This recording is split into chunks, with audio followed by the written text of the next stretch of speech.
সুচেতনা, তুমি এক দূরতর দ্বীপ, বিকেলের নক্ষত্রের কাছে।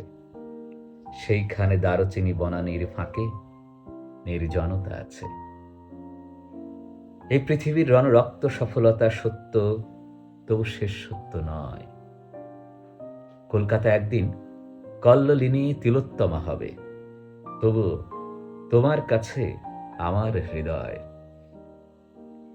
আজকে অনেক রূঢ় রৌদ্রে ঘুরে প্রাণ পৃথিবীর মানুষকে মানুষের মতো ভালোবাসা দিতে গিয়ে তবু দেখেছি আমারই হাতে হয়তো নিহত ভাই বোন বন্ধু পরিজন পড়ে আছে।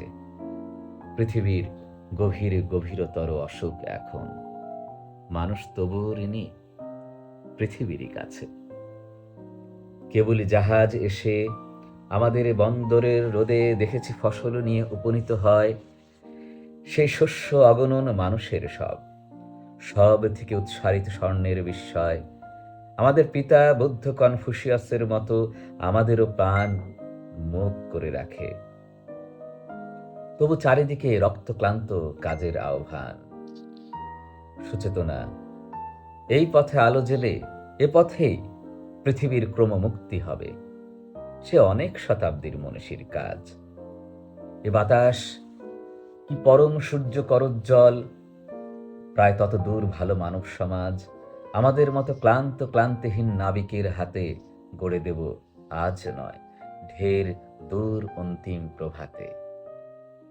মাটি পৃথিবীর টানে মানব জন্মের ঘরে কখন এসেছি, না এলেই ভালো হতো অনুভব করে।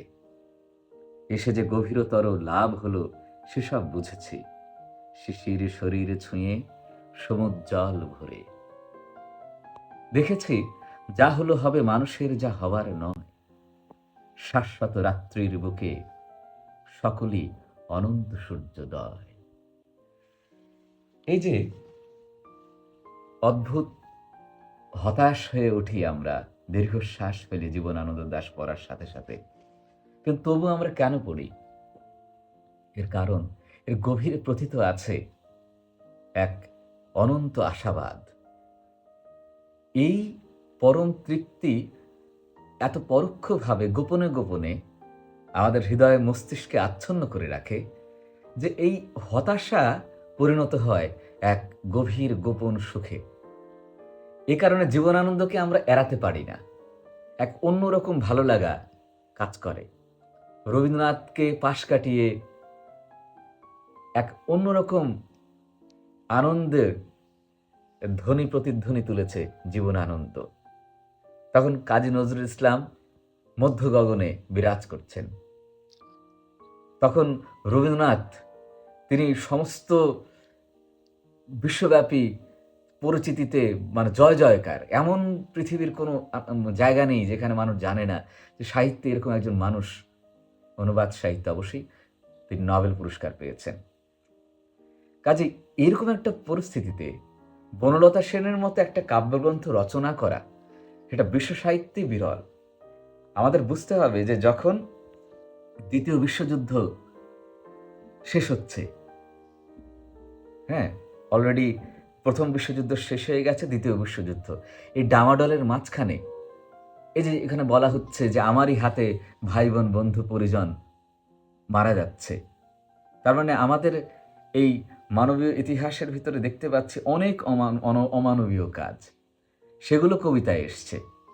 সুচেতনা আমাদের এক মানব সমাজের স্বপ্ন, যার দিকে আমরা ধাবিত হচ্ছি। কাজেই যা কিছু ঘটছে এখন সেগুলোর বিবরণ যেভাবে এসছে এখানে কবিতায়, কেমন, আবার অন্যদিকে আমরা দেখতে পাচ্ছি যে একটা গভীর আশাবাদ যে একজন ত্রাণকর্তা আসবেন, শতাব্দীর পর শতাব্দীতে ত্রাণকর্তা আসবেন, মানুষকে হয়তো পথ দেখাবেন, মনীষী কথা বলেছেন তিনি।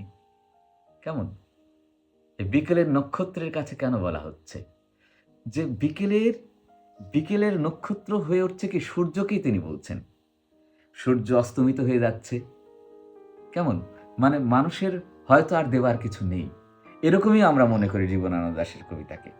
কিন্তু বুঝতে হবে যে বিকেলের নক্ষত্র সূর্য সে অস্ত যাওয়ার সময়ও এতটুকু আলোর ঝলকানি, যেটাকে আমরা আশা হিসেবে ধরতে পারি, তবুও থেকে যায়। মানুষ তার স্বপ্ন কখনোই নিঃশেষ হতে দেয় না।